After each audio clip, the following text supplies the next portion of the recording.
बागेश्वर धाम में शुरू हो चुके 10 दिवसीय कन्या विवाह महोत्सव को अंतर्राष्ट्रीय स्तर पर ख्याति मिल चुकी है। बागेश्वर धाम पीठाधीश्वर पंडित धीरेन्द्र शास्त्री ने बुधवार को मीडिया संवाद के माध्यम से हल्दी से पाणी ग्रहण संस्कार तक की जानकारी से अवगत कराया। महाराज जी ने बताया कि अमेरिका सहित 8 देशों के राजदूत बेटियों को आशीर्वाद देने बागेश्वर धाम आ रहे हैं। इसके अलावा देश भर के महापुरुष, प्रख्यात संत एवं राजपीठ के लोग भी बेटियों को सुखमय जीवन का आशीर्वाद देंगे। उन्होंने बताया कि 10 दिवसीय सप्तम कन्या विवाह महोत्सव में 3 दिन का विशेष उत्सव आयोजित हो रहा है। 13 से 15 फरवरी तक का समय विशेष उत्सव का है। 13 फरवरी को हल्दी की रस्म होगी, 14 फरवरी को मेहंदी की रस्म और 15 फरवरी को विवाह होगा। दूर की बेटियों को एक दिन पहले बुलवाया गया है। परिहार गर्जना के लिए छतरपुर से विकास शुक्ला की रिपोर्ट।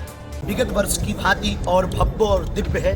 विगत वर्ष से और ज़्यादा भव्य और दिव्य है। पिछले वर्ष बेटियों को आशीर्वाद देने के लिए महामहिम राष्ट्रपति महोदया पहुंची थी। इस वर्ष के कन्या विवाह महोत्सव को भव्य और दिव्य इसलिए कहा गया कि 3 दिवसीय आयोजन है। गरीबों की बेटियों को भी अमीरों की तरह विवाह करने का हक और अधिकार है। उनको वह अनुभव ना हो, मन में खिन्नता ना हो, इसलिए इस वर्ष का कन्या विवाह 3 दिवसीय है।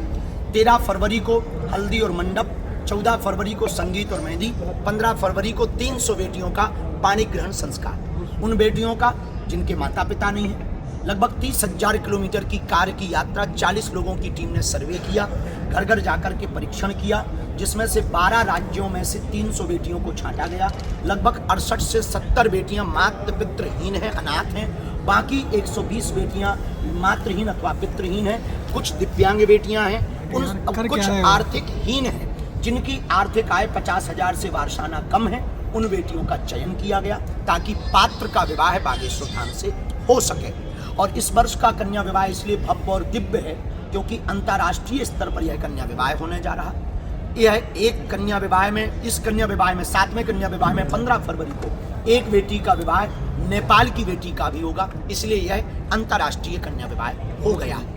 अंतर्राष्ट्रीय कन्या विवाह महोत्सव इसलिए हो गया है क्योंकि लगभग 8 देशों के एम्बेसडर, राजदूत, साउथ अमेरिका के राजदूत भी बागेश्वर धाम पर उन बेटियों को 15 फरवरी को आशीर्वाद देने के लिए आ रहे हैं। स्पेन का राजदूत भी आ रहे हैं, युगांडा के राजदूत भी आ रहे हैं। इस वर्ष के कन्या विवाह उत्सव की गूंज 7 समुंदर पार लगभग 10 देशों में जाएगी। वहाँ के राजदूत अपने अपने देशों में जाकर के यहाँ की खबर को पहुँचाएंगे और यह ग्लोबली कन्या विवाह महामहोत्सव होगा।